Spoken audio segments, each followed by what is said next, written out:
We are talking about the wig and the rope, which is a case study in colonial absurdity. Absurdity. Something is funny somewhere.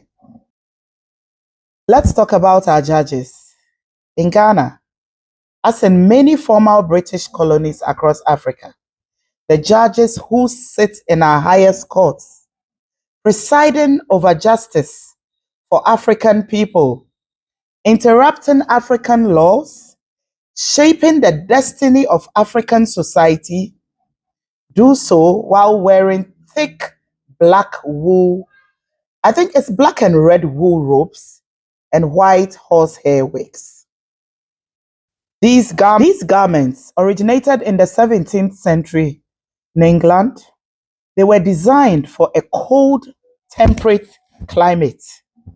They were symbols of a specific European legal tradition, one that has nothing and had nothing to do with Ghana, with Akan jurisprudence, with a palaver system of community justice that our ancestors practiced for centuries before colonialism arrived. In Ghana's climate, where temperatures regularly soar above 30 degrees Celsius, where the humidity is relentless, these garments are not merely uncomfortable.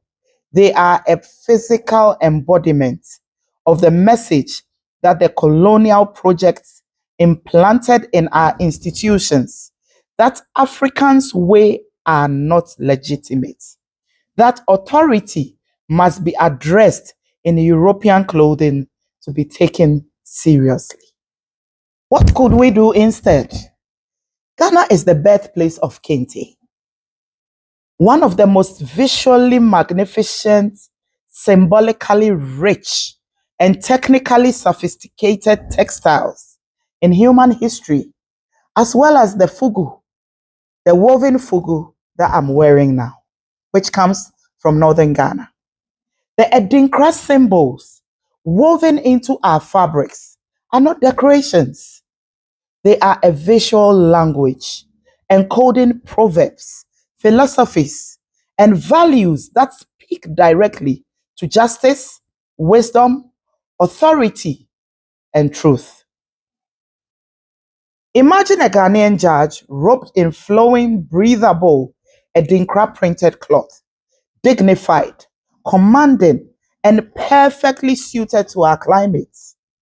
Imagine judicial garments designed by Ghanaian artisans, incorporating symbols of justice from our own traditions, the Junimin, strength and humility, the Nyansapo, wisdom, the Chinchim, adaptability and dynamism. Imagine a courtroom that looks, feels, and breathes Africa, and yet commands every ounce of the authority and gravitas that justice demands. This is not a small thing. The visual language of power matters enormously.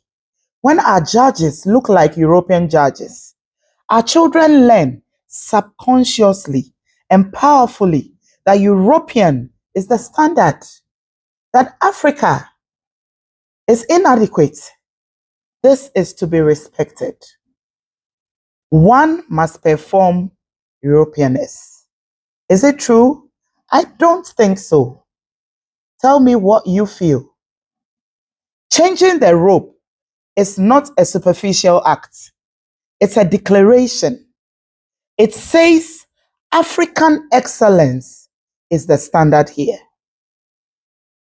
I go again. Changing the rope is not a superficial act. It's a declaration. And it says African excellence is the standard here. Thank you.